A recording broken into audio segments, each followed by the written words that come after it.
Wolves and women have been tarred with the same brush. They're supposed to be cunning and treacherous and untrustworthy.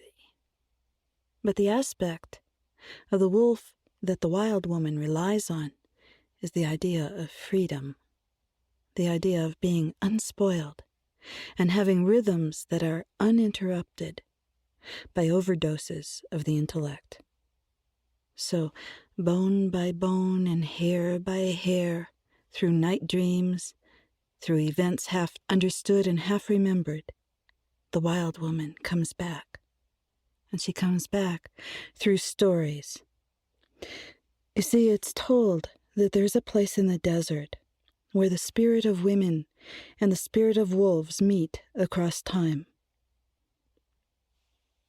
The Spanish land-grant farmers and the Pueblo people of the Southwest tell stories about the bone people, the old ones who bring the dead back to life. They are said to restore both humans and animals. So here is the story of La Loba. There's an old woman who lives in a hidden place that everyone knows but few have ever seen. And as in the fairy tales of Eastern Europe, she seems to wait for lost or wandering people and seekers to come to her place.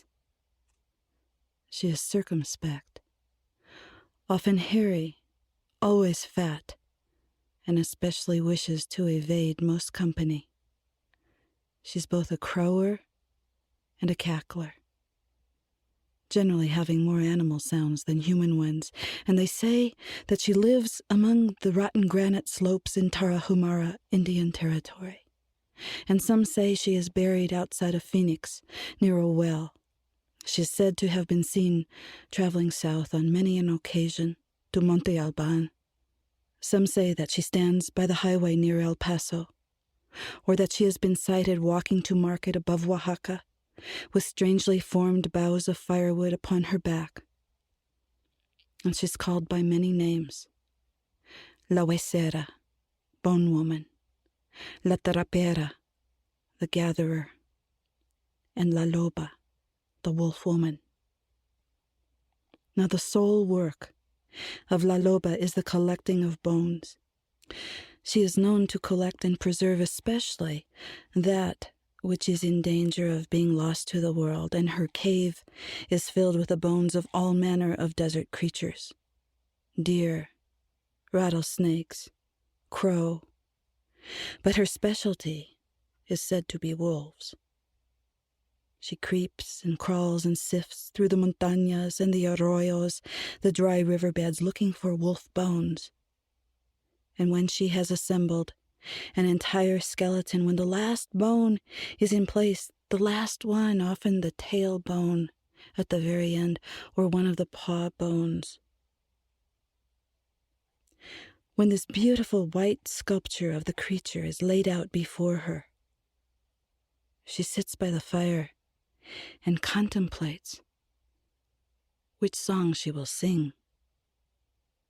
And when she's certain, she stands over the criatura, over the creature, and she raises her arms over it and sings out.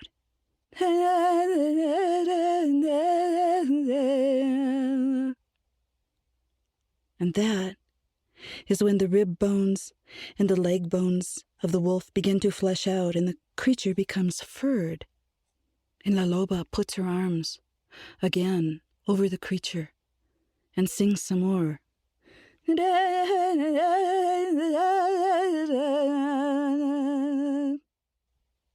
And more of the creature comes into being. Its tail curls upward, shaggy and strong, and La Loba sings more, and the wolf creature begins to breathe.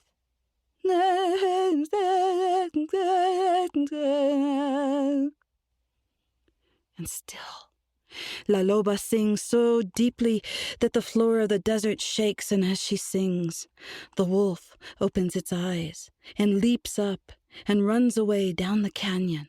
And somewhere in its running, whether by the speed of its running, or by splashing its way into a river, or by way of a ray of sunlight or moonlight hitting it right in the side, the wolf is suddenly transformed into a laughing woman with long red and black and silver and yellow hair, who runs free toward the horizon.